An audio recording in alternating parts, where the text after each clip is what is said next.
বিনোদন.com-এ আপনাদের সবাইকে স্বাগতম। আরও একটা নতুন দিন শুরু করছে বিনোদন.com। সম্প্রতি মুক্তি পেল আসন্ন বাংলা ছবি ও অভাগিনী মিউজিক লঞ্চ। এই সমস্ত খবর দিয়ে সাজানো এবারকার গানফান, যা দিয়ে শুরু এবারের বিনোদন.com। পরে টলিবলি গরমাগরম খবর জানতে আপনাকে চোখ রাখতেই হবে আমাদের বিনোদনের টুকটাকে। সাংহাই রেস্তোরাঁর নতুন আউটলেটে খবর জানতে চোখ রাখুন আমাদের এবারকার কোথায় কি দে। পরে থাকছে গুডেস হসপিটাল পরিবেশিত হ্যালো ডক্টর, আর সবশেষে বিনোদনের চার ঝলক তো থাকছেই।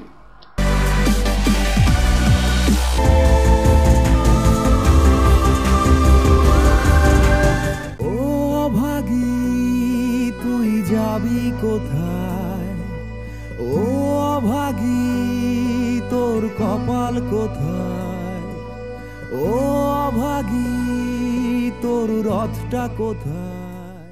শরৎচন্দ্র চট্টোপাধ্যায়ের ছোট গল্প অভাগী স্বর্গ অবলম্বনে আগামী 29 মার্চ বড় পর্দায় মুক্তি পেতে চলেছে পরিচালক অনির্বাণ চক্রবর্তীর নতুন ছবি ও অভাগী।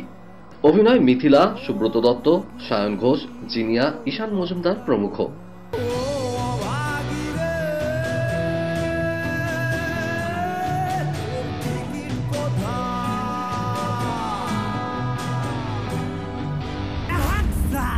টিকিটের খাতায় আগুন। ছবি মুক্তির আগে সল্টলেকের এক ক্যাফেতে হয়ে গেল ছবির মিউজিক লঞ্চ, যেখানে ছবির পরিচালক, প্রযোজক, সঙ্গীত পরিচালক সহ উপস্থিত ছিলেন ছবির অন্যান্য কলাকুশলীরা। পরে আমাদের মুখোমুখি হয়ে পরিচালক সুব্রত দত্ত ও সায়ন জানালেন, আমি এই ছবিটা না অডিও ভিজুয়াল অনেকগুলো এক্সপেরিমেন্ট করেছি। আপনারা শুনলেন যে গানগুলো আছে, সেখানে গানগুলো অনেক রিয়েল ইনস্ট্রুমেন্ট ইউজ হয়েছে। মিউজিক্যালি এখানে অনেক রকম এক্সপেরিমেন্ট করা আছে, থ্যাঙ্কস টু মৌসুমী চ্যাটার্জি, এই ছবির মিউজিক ডিরেক্টর। উনি খুব ভালো এক্সিকিউট করেছেন এবং আমার বিশ্বাসটা উনি রাখতে পেরেছেন উনি। সেইখান থেকে আমি খুব এক্সাইটেড, আমার ক্রু মেম্বার্সরা, আর্টিস্টরা ভীষণ এক্সাইটেড। পোস্টার সবে লঞ্চ হয়েছে, আজকে মিউজিক লঞ্চ হলো, তাতে আমি যে রেসপন্সটা পেয়েছি, let's cross finger, let's hope for the best, সবকিছু ভালো হবে, দর্শকদের ভালো লাগবে। গানগুলো অ্যাকচুয়ালি আমি একটা রিলেশন আছে কি, অনির্বাণের বউ হচ্ছে বাঁকুড়ার থেকে মৌসুমী, তো একটা আলাদা ভালো লাগা আছে এবং গানগুলো সত্যি খুব ভালো হয়েছে। আজকে আবার নতুন করে শুনলাম। আমি বলবো অভাগীর সঙ্গে যে অ্যাডাপ্টেশন রয়েছে একটু অন্যরকম হয়েছে। আমি সবাইকে রিকোয়েস্ট করবো কি এটা দেখলে খুব ভালো হবে। গল্পটা তো খুব ছোট, কিন্তু বিভিন্নভাবে শাখা প্রশাখা নিয়ে যেটাকে করা হয়েছে, খুব ভালো অ্যাডাপ্টেশনটা হয়েছে। ও অভাগী একটা অন্যরকম জার্নি। রসিক বাঘ একটা খুব গুরুত্বপূর্ণ চরিত্র, যেটা গল্পে একটা লাইন ছিল উল্লেখ, অভাগীর যে স্বামী। তারপর অনির্বাণ এটাকে অনেকটা বড় করে বাড়িয়েছে, অনেকটা গুরুত্ব দিয়েছে এই চরিত্রটা পড়তেও খুব মজার লেগেছে।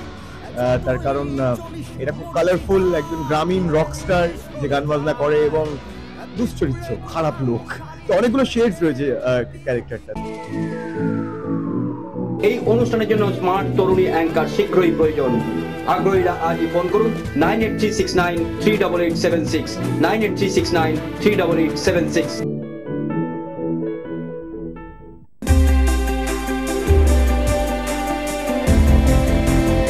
গুজরাতের লোকসভা কেন্দ্রের মধ্যেই পড়ে সন্দেশখালী গ্রাম। গত 2 মাসে রাজনৈতিক দলগুলো মাথা ব্যথার কারণ হয়ে উঠেছে যে জায়গা। সন্দেশখালীতে নারী নির্যাতনের প্রতিবাদে সরব হয়েছে শহর থেকে শহরতলি, গ্রাম, মফস্বল। এই ঘটনা নিয়ে যেখানে উত্তাল রাজ্য রাজনীতি, সেখানে এমন দুঃসময় সন্দেশখালী একবারের জন্য পাশে পায়নি তার সংসদকে। অগ্নিগর্ভ সন্দেশখালীতে না যাওয়া নিয়ে সাফাইও দিয়েছিলেন নুসরাত।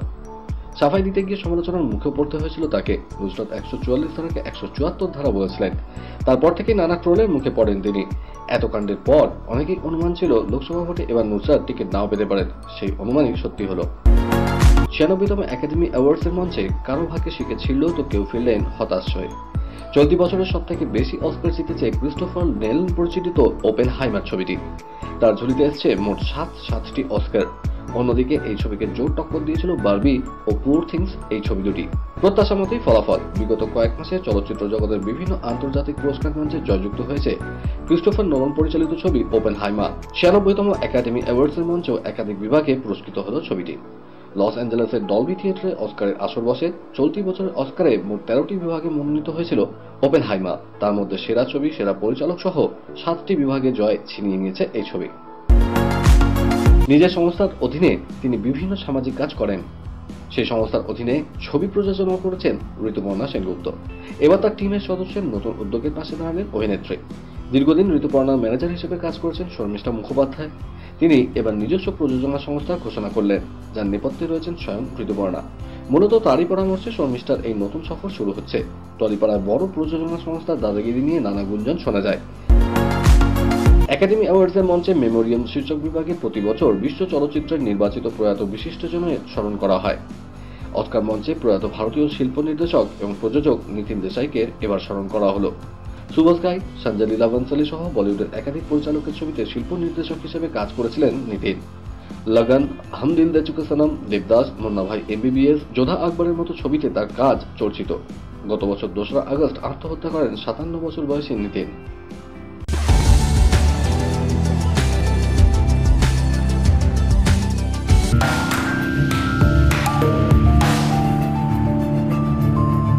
হাতিবাগানে বুকে খুলে গেল Shanghai flavours of the China টাউনের নতুন আউটলেট।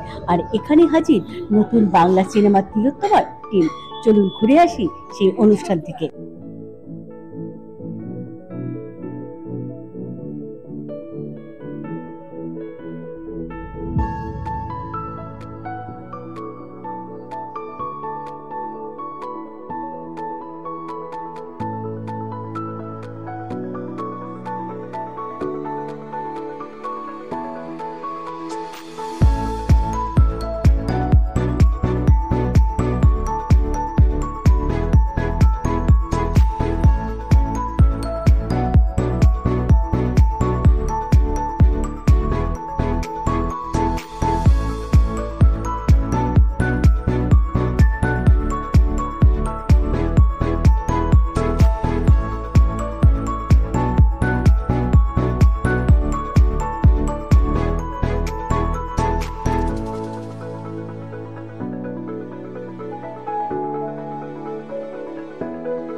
সাংহাই তো প্রথমত আমার খুব পছন্দের একটা ফুড জয়েন্ট।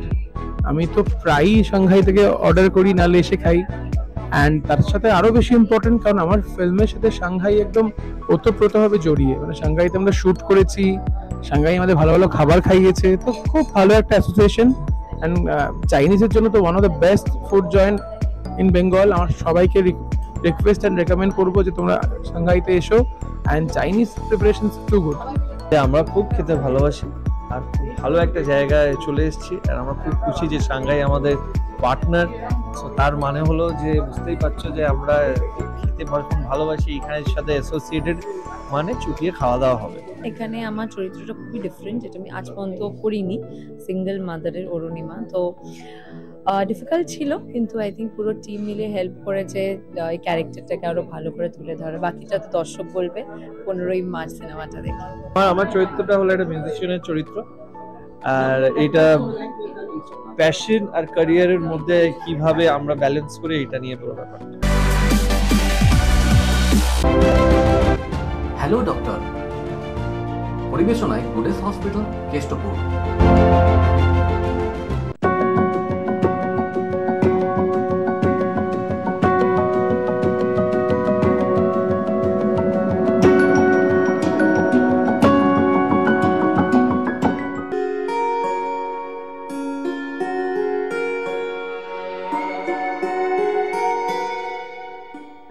আমি নাসুদ্দিন গাজী, ওর বাড়ি মগরাহাট, সাউথ 24 পরগনা।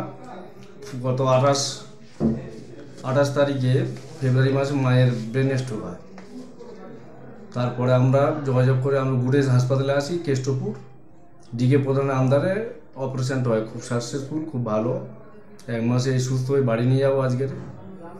হাসপাতালের গুডউইল খুব ভালো, আমরা খুব খুশি এবং আনন্দিত। আরও রুগী যারা আসবে আমরা মোটামুটি এখানে পাঠাবো, ব্যবস্থা করবো। হাসপাতাল ওভারঅল সার্ভিস খুব ভালো, নার্স থেকে শুরু করে স্টাফ খুব ভালো ব্যবহার করবে। আমাদের দিক থেকে কোনো মনোক্ষুণ্ণ নেই, আমরা খুব খুশি। দোয়া করি আর ভালো হয় চলুক। যারা গরিবের স্বাস্থ্যসাথী, গরিব লোক, তারা এখানে স্বাস্থ্যসাথী চিকিৎসা পাবে। খুব ভালো ব্যবহার, সমস্যা নেই। টলিউডে অভিষেক করতে চলেছে বাংলাদেশি অভিনেত্রী পরিমণি। ছবির নাম ফেলু বকচি। মার্চ মাস থেকে শুরু হবে শুটিং। ছবিতে পরিমণির বিপরীতে থাকছেন তৃণমূলের বিধায়ক অভিনেতা সোহম চক্রবর্তী। রক্তবীজ ছবির বিপুল সাফল্যের পর এবার পুজোয় বহুরূপী নিয়ে হাজির হতে চলেছেন শিবপ্রসাদ মুখোপাধ্যায় ও নন্দিতা রায়। সিএ বিপজ্জনক, এর বিরুদ্ধে সোচ্চার রাহুল কমলেশ্বর ঋদ্ধি। জিনাত আমনের আবেদনময় অভিনয় বারবার নজর কেড়েছে। তার বায়োপিকে মুখ্য ভূমিকায় দেখা যাবে পায়েল ঘোষকে। তার বিপরীতে থাকবেন পরমব্রত চট্টোপাধ্যায়। ঘড়ির কাঁটা বলছে সময় শেষ। বিনোদনের আরো খবর নিয়ে আমরা হাজির হয়ে যাব ঠিক এই সময় এই চ্যানেলে। Till then, good by.